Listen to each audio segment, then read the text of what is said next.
Hello and welcome to Film Companions South. In this episode, we are going to be talking about the Netflix anthology Pava Kadagal, which has installments directed by Sudha Kongara, Vignesh Shivan, Gautam Vasudev Menon, and Vetrimaran in that order, though you may choose to see it in any order. I think that's how Netflix is presenting it as individual episodes rather than one continuous film. Now, you know what they say about Fight Club, right? The first rule of the Fight Club is that you don't talk about the Fight Club. Pava Kadagal is something like that in the sense that you really don't want to talk about these films until you've seen them. There are really spoilery bits out here, and all I'm going to tell you about the films is that all four films are based on the theme of Manam or honor, right? So, Pava Kadegal is based on how each director tackles this theme of Manam or honor.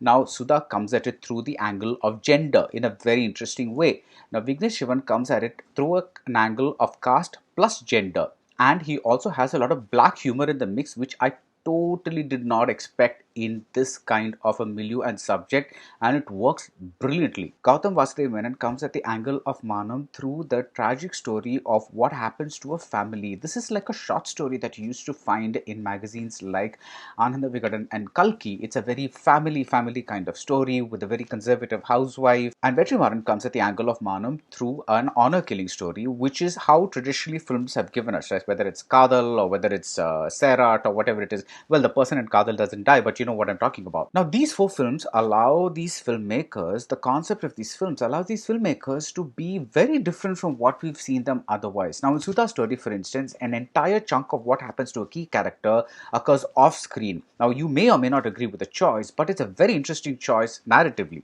Vignesh Shivan's episode has a lot of swearing and cussing and black humor, and it's almost like he's taken this tone in order to highlight how absurd the concept of manam or honor is. He almost seems to be saying that the only thing you can do at such a ridiculous concept is laugh at it, swear at it. In Gautam's story, we see this chilling concept of purity play out through the eyes of a very conservative woman. Now, you can't blame them because it's their upbringing. We can't impose our city bred values into them and say suddenly that you should change overnight, right? So they have this, let's say, we've all seen in our families certain elders who'll say things like, to the women, like, if you have your period, you shouldn't, touch stuff because then the stuff will get dirty. Simran plays one of those kinds of women, and she's loving, she's wonderful, and she's a very nice mother. She's not like a puritanical mother in that sense, but in this, when it comes to this concept of manam, she is a puritanical mother, and the whole episode is around how she processes something that happens to her family. And in Vetrimaran's story, which I found the best, he examines the agony, the aftermath of a decision. So he doesn't harp on the decision itself. In a way, it's a very cliched story, right? Because we've seen it many times before.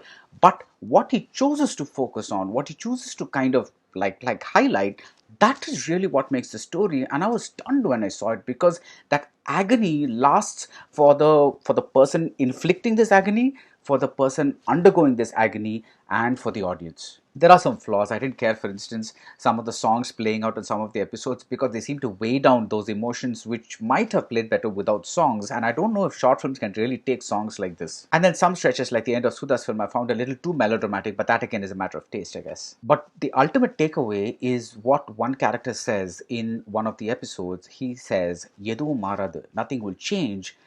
But actually speaking, something has changed. The fact that these filmmakers have come to OTT has changed the way they operate, they look at stuff, the way they're able to use stars as actors, the way they can just go about doing anything they bloody want, because there is nobody to say B center, C center, audience ஏத்துப்பாங்களா, inga lag irukku. That kind of stuff is not there at all.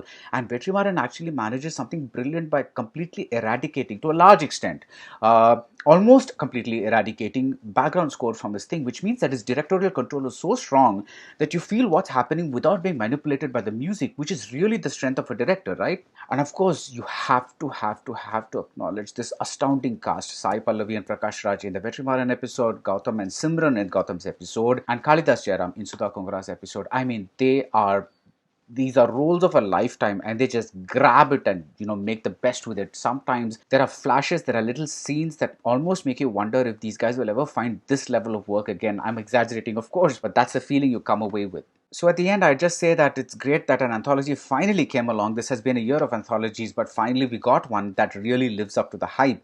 And there is still one or two movies left, so I don't know whether this can be called the best of the year, but it is definitely one of the best films of the year. This has been a mixed year for movies, and it's nice to finally see the year end with a high, at least for Tamil cinema. So that's it about Pavakadegal. The full reviews up on the Film Companion website. If you like this video, do subscribe to Film Companion South, and see you soon at the movies.